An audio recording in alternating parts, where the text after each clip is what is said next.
आपका स्वागत है आपके अपने चैनल अमेजिंग हिंद पर। तो मैं आपके लिए फिर एक बार वीडियो लेकर आ गया हूँ यूपीएससी ईपीएफओ जीटीओ की। आज की क्लास का विषय है हिंदी के प्रयोग के लिए वर्ष 2023-24 का वार्षिक कार्यक्रम। वार्षिक कार्यक्रम से लगभग 13-14 क्वेश्चन प्रीवियस क्वेश्चन पेपर में पूछे गए हैं। कुछ स्टूडेंटों का कहना था कि वार्षिक कार्यक्रम से जो संबंधित प्रश्न आ रहे हैं वह हमारे समझ नहीं आ रहे हैं, यानी कि किस तरह से वे सवाल पूछे जाते हैं और किस तरह से हमें उनका उत्तर देना है। तो यानी कि आज हम इसी विषय को पूरा कवर करेंगे और जो प्रीवियस क्वेश्चन पेपर हैं उनके माध्यम से ही हम इसको सोल्व करेंगे। तो चलिए वीडियो को शुरू करते हैं। सबसे पहले हम देखेंगे कि का क्षेत्र, खा क्षेत्र और गा क्षेत्र में कौन कौन से राज्य आते हैं। तो चलिए देखते हैं। तो चलो हम का क्षेत्र, खा क्षेत्र और गा क्षेत्र को देखते हैं कि इनमें कौन कौन से राज्य आते हैं। तो का क्षेत्र में बिहार, हरियाणा, हिमाचल प्रदेश, मध्य प्रदेश, छत्तीसगढ़, झारखंड, उत्तराखंड, राजस्थान और उत्तर प्रदेश राज्य तथा अंडमान और निकोबार द्वीप समूह, दिल्ली संघ राज्य क्षेत्र आते हैं। तो हमें देखना है, यही याद करना है कि का क्षेत्र के कितने राज्य और कौन कौन से आते हैं। इसी से ही हमारा आंसर निकल के आएगा कि अगर सवाल पूछा जाता है कि दिल्ली, हरियाणा, हिमाचल प्रदेश संबंधित कोई भी सवाल आ रहा है तो यानी कि उसको हम का क्षेत्र के नजरिए से देखेंगे। अब बात करते हैं हम खा क्षेत्र की, यानी कि इसमें जो आते हैं गुजरात, महाराष्ट्र और पंजाब, राजस्थान तथा चंडीगढ़, दमन एंड दीव तथा दादर और नगर हवेली संघ राज्य क्षेत्र इसमें आते हैं। उसके बाद गा क्षेत्र आता है। इसके अंतर्गत जितने भी का और खा क्षेत्र से बचे हुए राज्य हैं वो सभी गा क्षेत्र के अंतर्गत आते हैं, यानी कि जैसे उड़ीसा, बंगाल, असम, अरुणाचल प्रदेश, नागालैंड, मेघालय, मणिपुर, त्रिपुरा, मिजोरम, तमिलनाडु, तेलंगाना, कर्नाटक, आंध्र प्रदेश, केरल आदि जितने भी बचे और राज्य हैं वो भी गा क्षेत्र के अंतर्गत आते हैं। तो हमें ये पता चल गया है कि कौन सा राज्य किस क्षेत्र के अंतर्गत आता है। तो इसी के माध्यम से हम आगे देखेंगे कि किस तरह से हमें आंसर निकालने हैं उसके। तो चलिए देखते हैं हम कि किस तरह से वार्षिक कार्यक्रम के लिए कितने कितने प्रतिशत रखा गया है।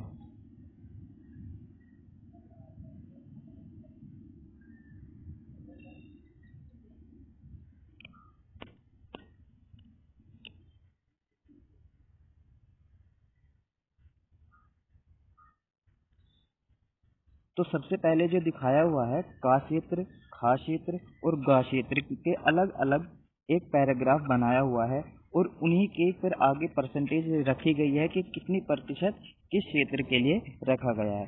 तो ये जो प्रतिशत सबसे पहले दिखाई दे रहा है कि हिंदी में मूल पत्राचार ईमेल सहित, यानी कि सवाल अगर आता है कि ईमेल सहित अगर एक राज्य दूसरे राज्य को पत्राचार करता है उसका कितने प्रतिशत दूसरे राज्य में होगा जाके।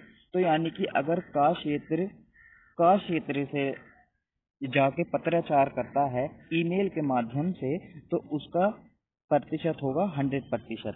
यानी कि का क्षेत्र से यानी कि दिल्ली और उत्तर प्रदेश जो है अगर वो ईमेल के माध्यम से पत्राचार करता है तो उसका कितने प्रतिशत होगा, 100% होगा।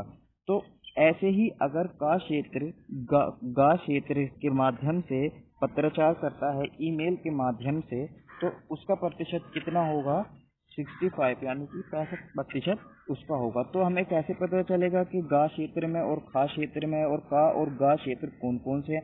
तो अभी जो हमने ऊपर देखा कि का क्षेत्र में दिल्ली, राजस्थान, हरियाणा, बिहार ये सारे राज्य आते हैं और गा क्षेत्र में कौन कौन से राज्य आते हैं, जैसे केरल हो गया, तमिलनाडु हो गया, गोवा हो गया। इस तरह के जो राज्य अगर पूछेगा कि दिल्ली राज्य से गोवा राज्य में मूल पत्राचार करता है तो उसका कितने प्रतिशत होगा, तो इसका उत्तर होगा हमारा 65।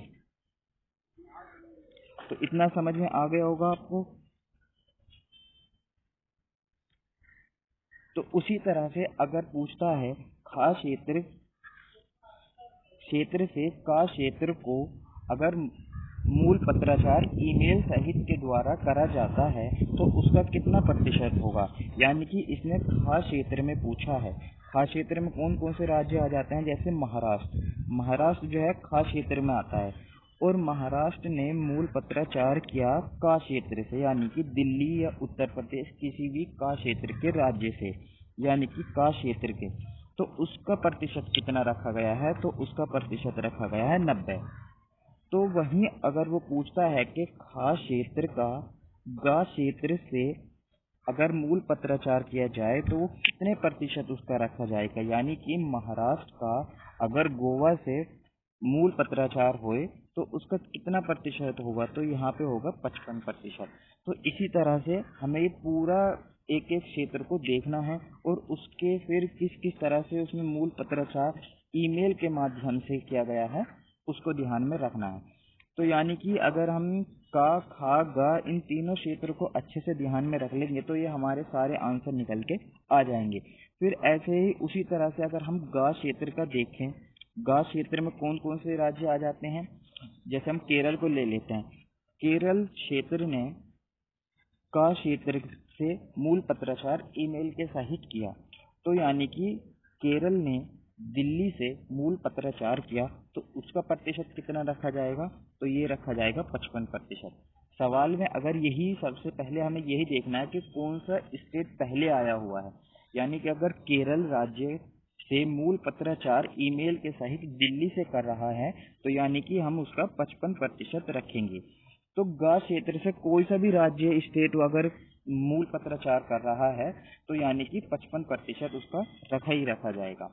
तो इस तरह से हमें सिर्फ ईमेल सहित का पता चला है, लेकिन हमारे जो प्रीवियस क्वेश्चन पेपर में एक सवाल आया हुआ है तो उसको देखते हैं, तब आपको अच्छे से समझ में आ जाएगा।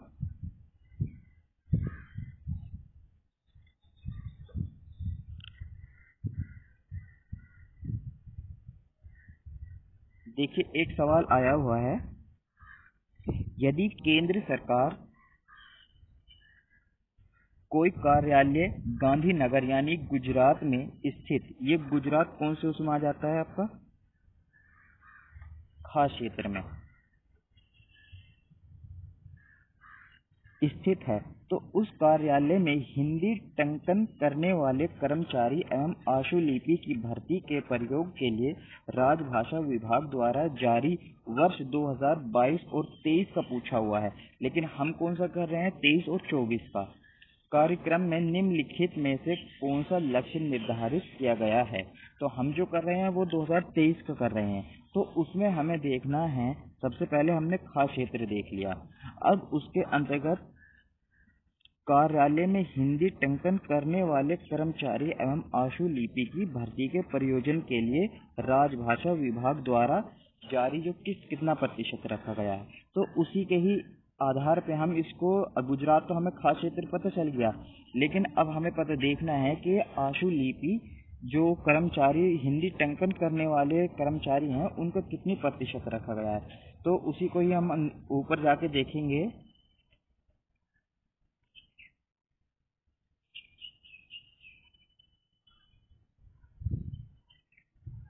ये आ गया इसका, हिंदी में टंकन करने वाले कर्मचारी एवं आशुलिपि की भर्ती, ये पूरा इसका आ गया यहाँ पे निकल के 5वें नंबर का। यानी कि उसने किस क्षेत्र का पूछा था, उसने पूछा था खास क्षेत्र का, तो इसका खास क्षेत्र का जो आ रहा है वो 70% आ रहा है। अगर वही चीज वहां पे गुजरात की जगह दिल्ली, हरियाणा, उत्तर प्रदेश या बिहार होता तो उसका हो जाता 80%। वहीं अगर केरल या गोवा अन्य राज्य आ जाते तो उसका हो जाता 40%। उसी माध्यम से अगर सवाल आता है कि गुजरात राज्य जो है हिंदी में टिप्पणी करने के लिए कितनी प्रतिशत रखा गया है गुजरात में, तो उसका हम बी यानी कि खा राज्य में देखेंगे, जो खा के जितने भी क्षेत्र हैं उन्हीं में हम देखेंगे तो उसका प्रतिशत निकल के आ जाता है हमारा 50%। तो इस तरह से सवाल ये हमें 70% निकल के आया है, तो उसमें हम जाके देखते हैं कि उसका आंसर क्या है सही। तो इसका सही आंसर जो होगा वो होगा बी सही, यानी कि बी आंसर इसका सही निकल के आ जाएगा। फिर अगला क्वेश्चन देखते हैं हम। यदि केंद्र सरकार का कोई कार्यालय लखनऊ में स्थित है, यानी कि अब लखनऊ कौन से क्षेत्र में आ जाता है आपका, तो ये आ जाता है का क्षेत्र में स्थित है। तो कार्यालय के प्रशासन अधिकारी द्वारा हिंदी में दिए जाने वाले डिक्टेशन कीबोर्ड पर किए जाने वाले सीधे टंकन स्वयं तथा सहायक द्वारा के प्रयोजन के लिए राजभाषा विभाग द्वारा जारी वर्ष 2022 और 23 के वार्षिक कार्यक्रम में निम्नलिखित में कौन सा लक्ष्य निर्धारित किया गया है। यानी कि इसने पूछा है हिंदी में दिए जाने वाले डिक्टेशन कीबोर्ड पर दिए जाने वाले सीधे टंकन स्वयं तथा सहायक द्वारा। तो अब हमें सबसे पहले ये पता चल गया कि इसने का क्षेत्र का पूछा है। तो अब हमें ऊपर देखना है कि हिंदी में जो डिक्टेशन कीबोर्ड पर किए जाने वाले सीधे टंकन है स्वयं सहायक द्वारा जो है वो उसके लिए कितना प्रतिशत क्या क्षेत्र के लिए रखा गया है। तो चलिए देखते हैं ऊपर जाके हम।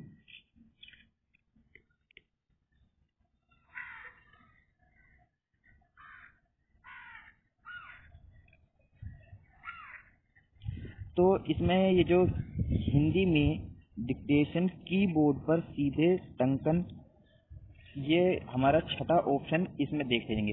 तो इसका जो का क्षेत्र है यानी कि 65 जो है वो इसका आंसर निकल के आ जाएगा। तो हमें यही सारी चीज़ देखनी है कि ये जितने भी पॉइंट हैं उनको ध्यान में रखना है, और का क्षेत्र में कितने वो दिए गए हैं, खा में कितने हैं और गा में कितने प्रतिशत दिया हुआ है, इन सबको ध्यान में ही रखते हुए हमारा आंसर निकल के आएगा।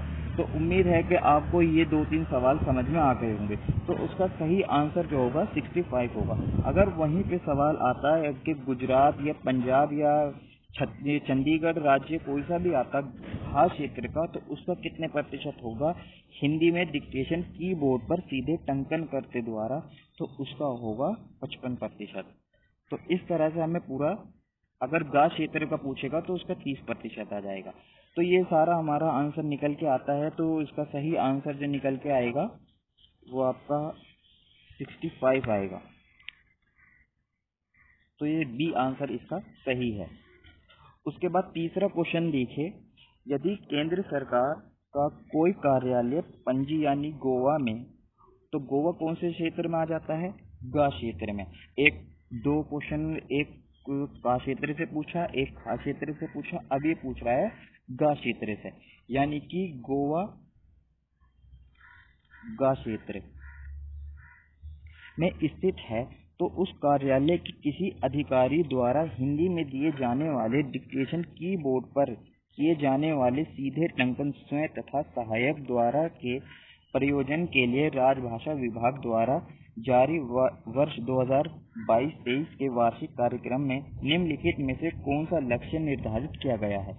तो ये वही क्वेश्चन है, लेकिन उसके अंतर्गत तुम्हें सिर्फ और सिर्फ क्षेत्र देखना है। तो क्षेत्र हमें गा में कौन सा दिया हुआ है, चलिए देखते हैं। गा के लिए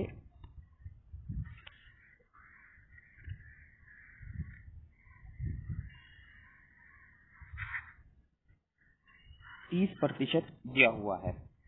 तो यही सब चीज हमें देखनी है कि का क्षेत्र में कितने हैं, खा क्षेत्र में कितने हैं और गा क्षेत्र में कितने हैं। तो उसी से ही हमारा आंसर निकल के आ जाएगा। एक बार सिर्फ आपको इसका रट्टा मारना है या जैसे भी आपको याद करना है इसको करो कि हमें का, खा और गा क्षेत्र में कितने कितने प्रतिशत रखा हुआ है।